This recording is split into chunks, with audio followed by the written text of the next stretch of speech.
Allah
আত্মীয় প্রতিবেশী ছিল, আপনি আমাকে একটা কন্যা সন্তান দান করেছেন। আমার প্রতিবেশী ছেলে আমার কন্যা সন্তানকে জোরপূর্বকভাবে আমার ঘর থেকে উঠিয়ে নিয়ে গিয়েছে। 5 দিন পর আমার কাছে আমার সন্তানকে ফিরিয়ে দিয়েছে। দুনিয়ার মানুষের কাছে যখন যাইলাম, দুনিয়ার মানুষ বললো এই বিচার নিয়ে যাইলে তোমার ক্ষতি হতে পারে, কলঙ্কর দাগ লাগতে পারে, বরং এই বিচার তুমি কারো কাছে চাইবা না, বরং তুমি চুপচাপ থাকো, এতে কারো কোনো ধরনের ক্ষতি হবে না। আমি দুনিয়ার লাইনে বিচার পাইলাম না রে আল্লাহ, আজকে আপনার কাছে হিসাবের বিচার চাই। ওই ব্যক্তির কত অনেক শেষ কি দিবে আল্লাহ ফয়সালা করবে। তোমার যত গুনাহ আছে দাও, তার কাঁধের মধ্যে দিয়ে দাও। যে ব্যক্তি বিশাল পরিমাণ নেক নিয়ে আসলে ময়দানে উঠবে, শেষ পর্যন্ত সে নেক শেষ করে মানুষের বিশাল গুনার পাহাড় নিয়ে জাহান্নামে চলে যাবে। কারণ কি? মানুষের হক নষ্ট করে। ভাইরা আমার, এই জন্য আলোচনার বিষয়বস্তু হলো মাতা পিতা হক। মাতা পিতা হক আদায় করো। ওয়াকাদা রাব্বুকা, তোমার রবের পক্ষ থেকে চূড়ান্ত ফয়সালা, আল্লাহ তা'বুদু ইল্লা ইয়্যাহু, আল্লাহ তাআলা ছাড়া ভিন্ন কারো ইবাদত করতে পারবে না। এটা আল্লাহ তাআলার পক্ষ থেকে চূড়ান্ত ফয়সালা। ওয়া বিল ওয়ালিদাইনি ইহসানা, তোমরা তোমাদের মা বাবার সাথে ইহসান করো।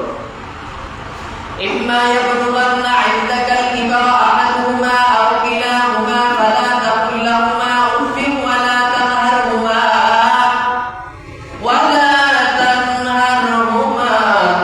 কুল লাহুমা কাওলান কারীমা।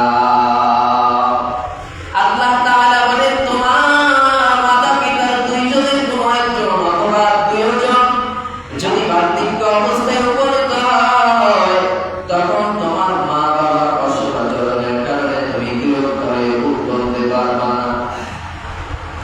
যদি মায়ের অসৎ আচরণের কারণে তুমি বলো, আরজ কেটে যাবে।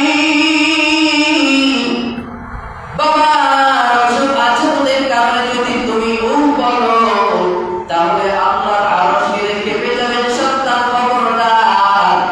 মা বাবার অসৎ আচরণের কারণে বলতে পারবে না, কারণ তারা এখন বৃদ্ধ হয়ে গেছে। এই বলে কোনো খবর নাই, অতএব তাদের সাথে খারাপ ব্যবহার করবে না। ওয়ালা তানহারহুমা,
জান্নাত তুই তালাশ করনি বান্দা, জান্নাত তো তোমার কাছে।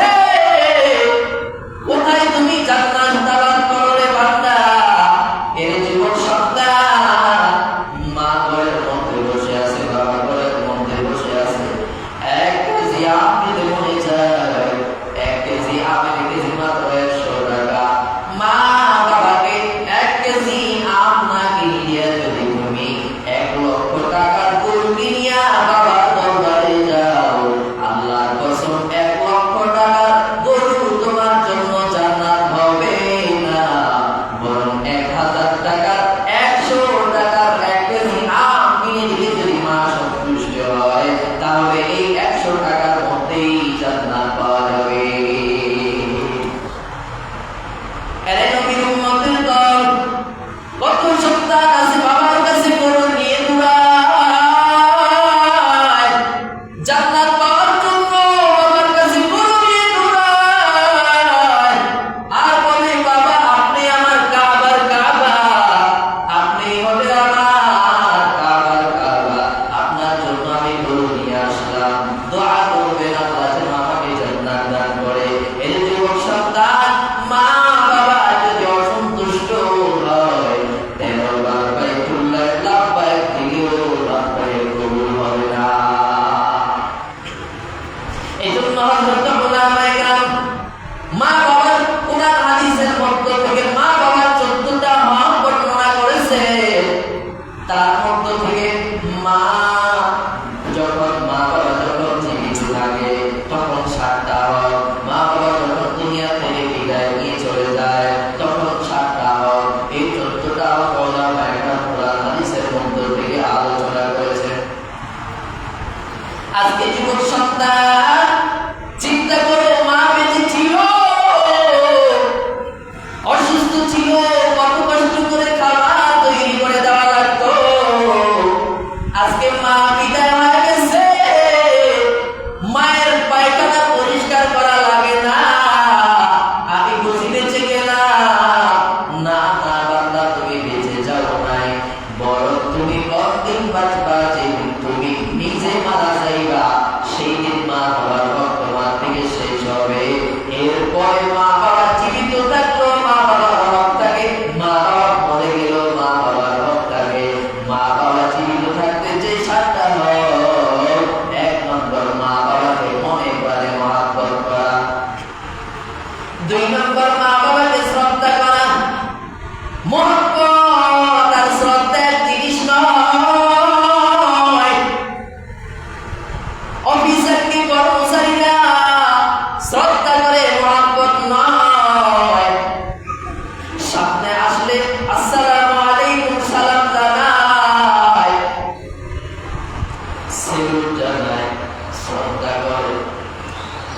আর যখন অফিসার সামনে থেকে চলে যায় কর্মচারী, তখন অফিসারের বিরুদ্ধে নতুন ভাবে গঠন করে। তাহলে বোঝা গেল প্রথমে শ্রদ্ধা করলো, চলে গেল বিরুদ্ধে গঠন করলো, তাহলে বোঝা গেল মহব্বত করলো না। এজন্য মহব্বত আর শ্রদ্ধা দুইটা এক জিনিস নয়। তাহলে 1 নম্বর মা বাবাকে মনে প্রাণে মহব্বত করা, 2 নম্বর মা বাবাকে শ্রদ্ধা করা, 3 নম্বর মা বাবার হুকুম মানা। এই যুবক সন্তান, তবে কোন কোন হুকুম মানবা? মা বাবার এমন হুকুম মানতে গিয়ে যদি ঈমান নষ্ট হয়, মা বাবা যদি বলে নামাজ পড়া যাবে না, কোরআন পড়া যাবে না, দান সদকা করা যাবে না, এক্ষেত্রে মা বাবার কথা মানা যাবে না। আর মা বাবা যদি সত্য বলে, মা বাবা যদি ইসলামের বিরুদ্ধে কোনো কথা না বলে, তাহলে মা বাবার হুকুম মানা তোমার জন্য জরুরি। তাহলে 1 নম্বর মা বাবাকে মনে প্রাণে মহব্বত করা, 2 নম্বর শ্রদ্ধা করা, 3 নম্বর মা বাবার হুকুম মানা, 4 নম্বর মা বাবার অনুকরণ করা, 5 নম্বর মা বাবার খেদমত করা, 6 নম্বর মা বাবাকে থাকার জন্য, স্বচ্ছন্দে থাকার জন্য ভালো একটা ব্যবস্থা করে দেওয়া। এর যুবক সন্তান, আজকে তুমি নিজে থাকা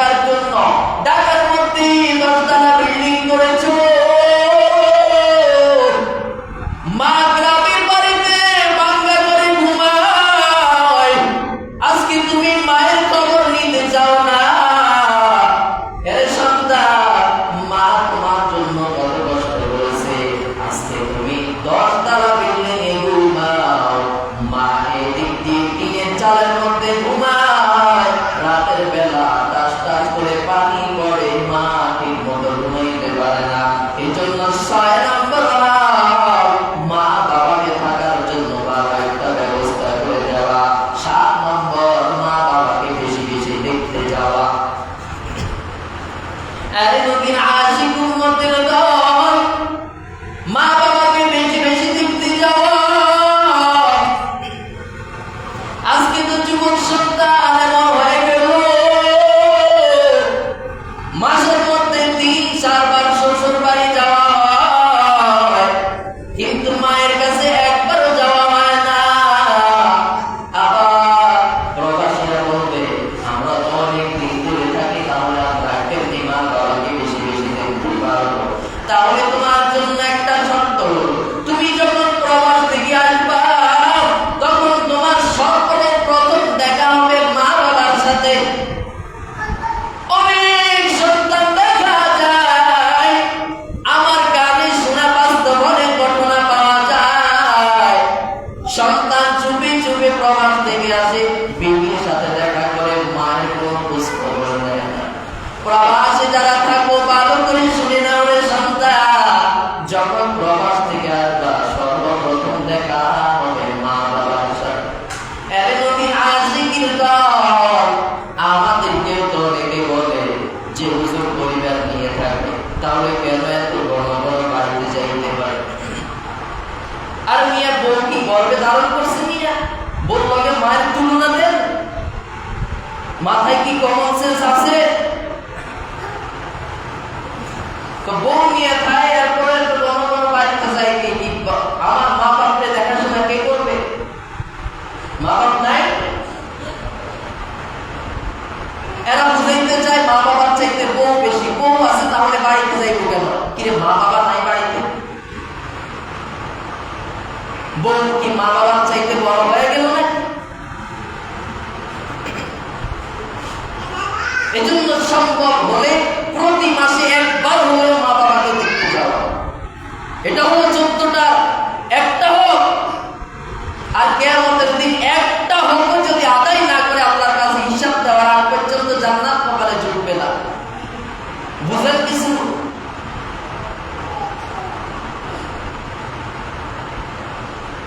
আরে নবীর আশিক উম্মতের দল, তাহলে 7 নম্বর হক বললাম, বেশি বেশি মাকে মা বাবাকে দেখতে যাওয়া। 1 নম্বর, আবার বলি যুবক শুনে নেয়, মা বাবাকে মনে প্রাণে মহব্বত করা। 2 নম্বর, শ্রদ্ধা করা। 3 নম্বর, তাদের হুকুম মানা। 4 নম্বর, তাদের অনুকরণ করা। 5 নম্বর, তাদের খেদমত করা। 6 নম্বর, তাদের থাকার জন্য ভালো ব্যবস্থা করে দেওয়া। 7 নম্বর, সম্ভব তাদেরকে দেখাশোনা করা। এটা হলো মা বাবা জীবিত থাকতে 7টা। আর মা বাবা যখন দুনিয়া থেকে চলে যাবে তখন 7টা। 1 নম্বর, মা বাবা যদি ঋণ রেখে দুনিয়া থেকে বিদায় নিয়ে যায়, মা বাবার ঋণ পরিশোধ করো। 2 নম্বর, মা বাবার ওসিয়ত পূরণ করো। 3 নম্বর, মা বাবার কবরে নেক পৌঁছানোর ব্যবস্থা করো। মা বাবার কবরে নেকি পৌঁছানোর ব্যবস্থা কি? বলেন, মা বাবার কবরে যদি নেক পৌঁছাইতে চাও রে সন্তান, মাদ্রাসায় দান করো, মসজিদে দান করো। মাদ্রাসা করে দাও, মসজিদ করে দাও, দিনের কাছে বেশি বেশি ব্যয় করো মা বাবার নামের উপর, তাহলে এর সওয়াব মা বাবা পাইবে। তাহলে 3 নম্বর হক হলো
পিতা বাবা মরে গেল, চাচাদেরকে অথবা বাবার বন্ধুদেরকে একটা হলেও লুঙ্গি কিনে দাও, কিছু টাকা দান সৎকার করো। মা মরে গেল, মায়ের দিক থেকে খালা অথবা মায়ের বান্ধবী এদেরকে তুমি দান খয়রাত করো। মা বাবাকে যেমন পাবে কিছু খাওয়াইতা, তাদের কিছু খাওয়া দান সৎকার করো। 7 নম্বর হলো মা বাবার কবর জিয়ারত করো মাঝে মাঝে। তাহলে 1 নম্বর বললাম মা বাবার ঋণ পরিশোধ করা, 2 নম্বর বললাম মা বাবার ওসিয়ত পূরণ করা, 3 নম্বর তাদের গুনাহ মাফের ব্যবস্থা করা, 4 নম্বর তাদের কবরে নেক পৌঁছানোর ব্যবস্থা করা, 5 নম্বর মায়ের দিক থেকে যারা আছেন বাবার দিক থেকে যারা আছেন তাদেরকে মা বাবার মতো করে মহব্বত করা, 6 নম্বর বললাম মা বাবার দিক থেকে যাদেরকে রেখে গেছেন তাদেরকে দান সৎকার করা, 7 নম্বর বললাম মাঝে মাঝে কবর জিয়ারত করা। এই 14টা হক কোরআন হাদিস থেকে উলামায়ে কেরাম বর্ণনা করেছেন। এই 14টা হক মানা। আরে নবীর উম্মতের দল, নবীর এক সাহাবী নবীর কাছে যাইয়া ডাক দিয়া কই, ইয়া রাসূলুল্লাহ, ও নবী আমার, আমি কার খিদমত করব? নবী ডাক দিয়া কই, উম্মুকা, তুমি তোমার মায়ের খিদমত করো। সাহাবী আবার ডাক দিয়া কই, নবী এরপরে কার খিদমত করব? নবী আবার ডাক দিয়া কই, উম্মুকা, তোমার মায়ের খিদমত করো। তৃতীয়বার আবার সাহাবী ডাক দিয়া কই, নবী আমার, বলেন না তারপরে কার খিদমত করব? নবী আবার তৃতীয়বার বললেন, উম্মুকা, তোমার মায়ের খিদমত করো। চতুর্থবার সাহাবী আবার ডাক দিয়া কই, নবী আমার, তাহলে চতুর্থবার কার খিদমত করব? বলে আবুকা, বাবার খিদমত করো। ও নবী, মায়ের খিদমতের কথা 3 বার বলেছে, বাবার খিদমতের কথা 1 বার বলেছেন। কারণ কি আমরা জানতে চাই। নবী ডাক দিয়া কয়, সাহাবায়ে কেরাম শুনেন, মায়ের কথা কেন 3 বার বললাম? কারণ মা 1 নম্বর, মা তোমাকে 10 মাস 10 দিন পেটের মধ্যে ধারণ করার মাধ্যমে কত কষ্ট করে, সেজন্য তুমি 1 নম্বর মায়ের খিদমত করবা। 2 নম্বর কেন বললাম জানো? 2 নম্বর হলো মা তোমাকে প্রসব করার সময় কত কষ্ট হয়, মনে হয় যেন আসমান জমিন মায়ের মাথার মধ্যে ভেঙে পড়বে, এমন কষ্ট হয়। মা প্রসব বেদনার সময় কত কষ্ট করে। দ্বিতীয়বার বললাম মায়ের খিদমত করো। তৃতীয়বার বলার কারণ হলো মা তোমাকে প্রসব করার পর মা নিজের দুধ তোমাকে পান করে, এই জন্য মায়ের খিদমত আমি নবী 3 বার বললাম। জীবনে মূল কষ্ট মায়ের প্রসব বেদনা, 7 আসমান 7 জমিন তবু মায়ের